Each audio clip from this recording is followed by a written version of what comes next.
All right. I can't give you all the reasons I think Christianity is unreasonable in the time given here, so I'm only going to focus on a few.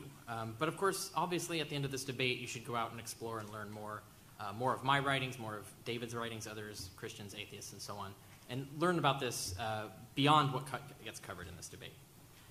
So I'm going to just get to my main choice of what I'm going to argue as the negative case for what we're talking about here, the reasonableness of the Christian faith.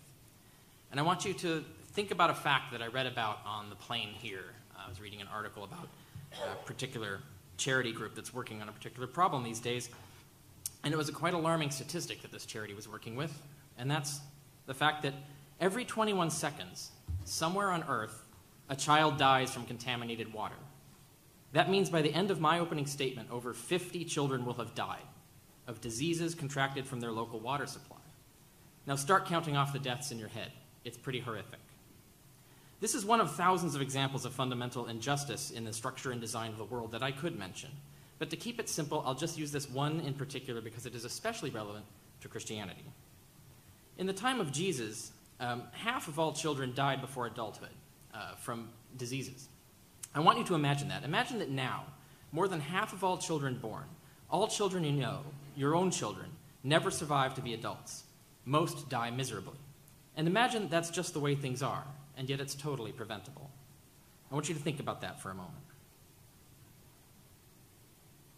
while I fix my computer.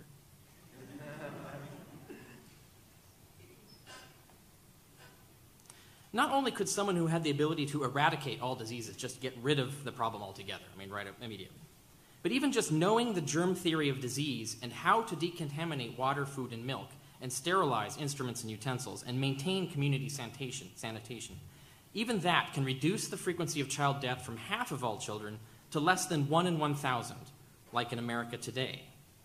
Now imagine that now that half of all the children you know are dying, but we could make that 1 in 1,000. Now, did Jesus do that for us? Did he or his God tell us about germs or parasites or how to create a less diseased world? No. Humans had to figure it out on their own after thousands of years of misery, and then they had to do it themselves. Jesus never mentioned anything about how to create this better world that we made, nor did any Christian get the message for almost 2,000 years of ruling half the world. And when they did get it, it didn't come from Jesus or God. It came from guesswork and experiment. It came from science. In the Gospels, the Jews come to Jesus and complain that his disciples don't wash their hands before they eat, like everyone else was doing. In fact, everyone else was washing their cooking utensils as well. We now know that that's a pretty good idea, and we know why. It reduced infection. So did Jesus say, hey, you're right. In fact, you should do that even more diligently because it will kill the germs that kill you and all your children? No. Jesus argued that we don't have to wash our hands before we eat, that washing is a human tradition with no endorsement from God, and that nothing we put into us can harm us. And as he is claimed to have said in the Gospel of Mark, not even poison. Clearly, Jesus knew nothing about germs, nor did he know that faith doesn't make you immune to poison either. Notably, nowhere in the New Testament does Jesus or God ever impart any correct knowledge or information about the world that wasn't already known to men of the time. Thus, apparently, Jesus and his God were as ignorant as every other first-century human. So Jesus said nothing about the existence of germs and what to do about them. He thus failed to save the lives of millions upon millions of innocent children.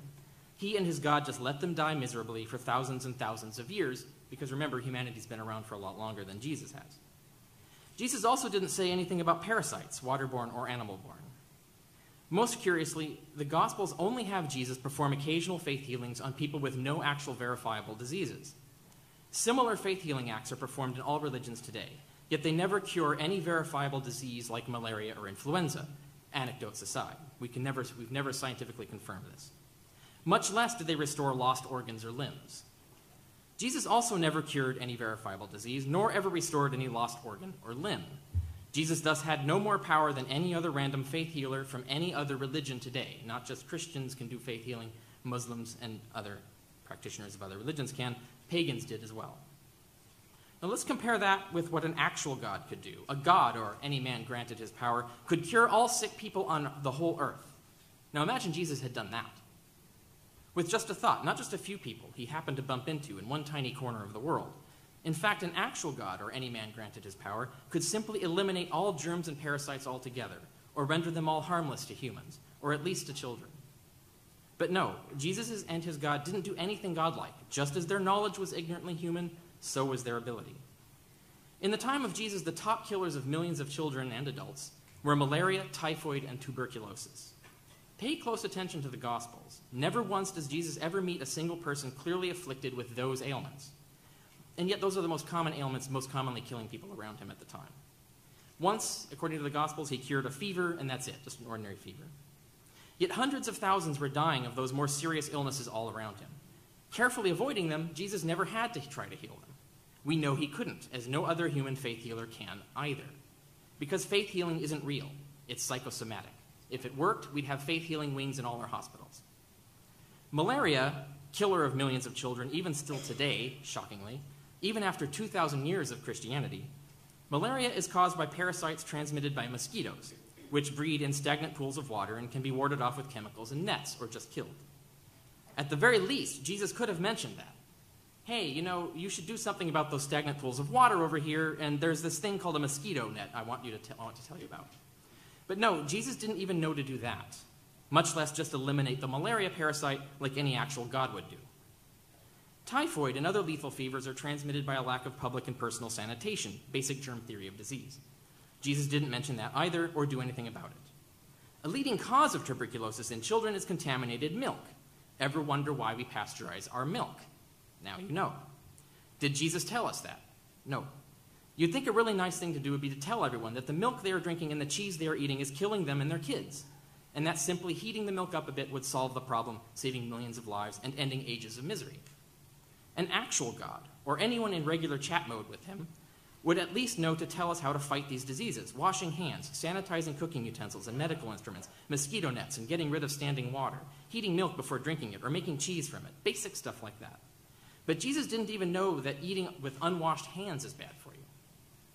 Knowledge is not the only thing a real God would have that he can give us if he cared about us and existed. God would know the actual cure for every disease right now, every disease, cancer, everything. He could even just cure every disease right now. Now imagine if he were an ordinary person. We weren't talking about God, we were just talking about a Joe. Some guy who knew how to cure every disease on earth and could do it immediately at no expense to himself, yet didn't tell anyone or do anything. Would you think that person cared about us? I wouldn't. Let's take it seriously. Would you think it was reasonable to worship a guy like that, to think anything kind of him? That's not the example of a nice guy, not the sort of example of a guy you'd want to follow or have faith in.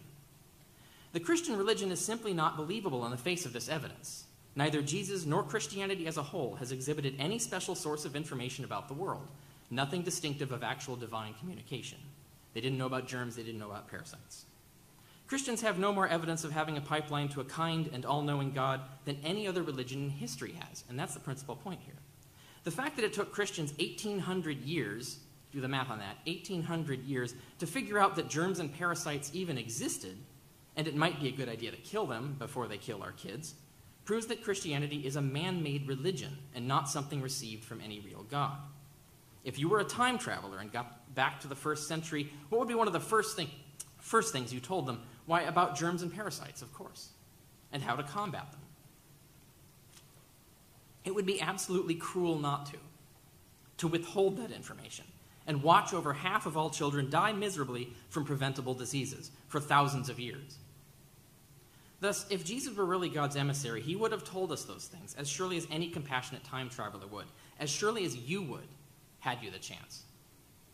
If you are more informed about the world and more compassionate than Jesus and his God, then the Christian faith is simply not reasonable. It's just another false religion.